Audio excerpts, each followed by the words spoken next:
Երևանում ու մարզերում հազարավոր ընտանիքներ ստիպված կլինեն ջուր հավաքել հաջորդ օրվա համար։ Հայաստանի մի շարք համայնքներ մայիսից մինչև սեպտեմբեր, որոշներն էլ արդեն մշտական, ստիպված են հարմարվել ջրամատակարարման նոր գրաֆիկին։ Ջուր կլինի ընդամենը 4-ից 6 ժամով։ Նոր Խարբերդն այդ համայնքներից մեկն է, սակայն գյուղացիների համար սա նորություն չէ։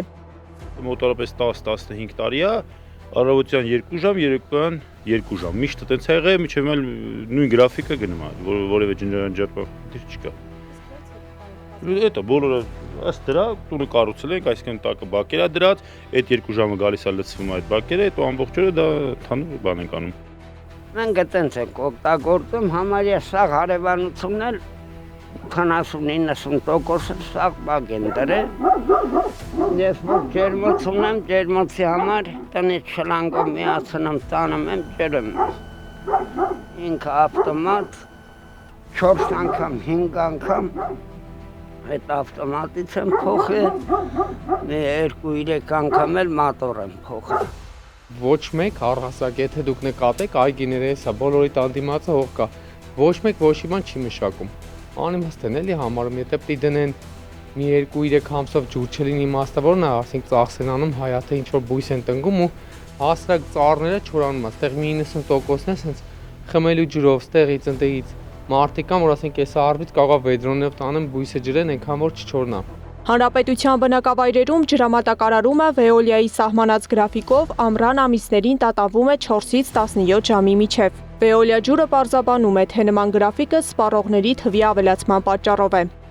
Հրապարակված ջրամատակարարման ժամանակացույցը տասնյակ հազարավոր նոր սպառողների ավելացման հաշվին տարվա ընթացքում ըստ անհրաժեշտության ենթարկվում է փոփոխության, հիմնականում ամռան ամիսներին։ Ելնելով եղանակային պայմանների փոփոխություններից, ջրամատակարարման համակարգի տեխնիկական հնարավորություններից, ջրաղբյուրների ջրատվության շուրջ 24%-ով նվազումից և կառուցապատումների արդյունքում նոր ջրասպառողների թվի կտրուկ աճից։ Եթե Վեոլիայի համար խնդիրը սպառողների թիվն է, վարչապետ Փաշինյանը Հայաստանում ջրային ոլորտի այլ խնդիր է տեսնում։ Ջրի, կոնկրետ ջրի գինը թերգնահատված է եւ բացարձակապես ամբողջ գյուղատնտեսությունը աշխատում է վնասաբեր ոլորտը, բացի ինտենսիվ գյուղատնտեսությամբ եւ ինտենսիվ անասնապահությամբ։ Փորձագետը պնդում է, Հայաստանը ջրային ռեսուրսների խնդիր չունի, մեր հիմնական խնդիրը ռեսուրսների կառավարումն է։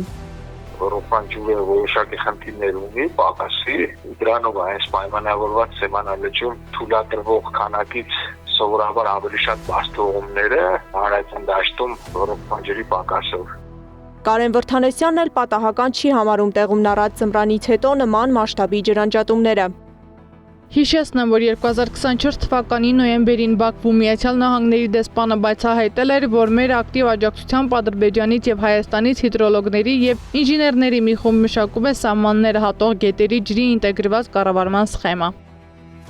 Ըստ փորձագետների 24-ժամյա ջրից 4-ից 6 ժամի անցումը ոչ միայն անհարմարություն է, այլև ցույց է տալիս Հայաստանի ջրային ոլորտի կառավարման իրական վիճակը։ Եվ մինչ կառավարությունն ու Վեոլիա ջուրը խոսում են ծրագրերի եւ թվերի մասին, հազարավոր մարդիկ ստիպված են ապրել սահմանափակ ռեսուրսների պայմաններում, հարմարվելով ամենօրյա անհարմարություններին։ Սեդա Գյուրեղյան, Էդիկ Մալաքյան, Նոնա Գևորգյան, ABC Media։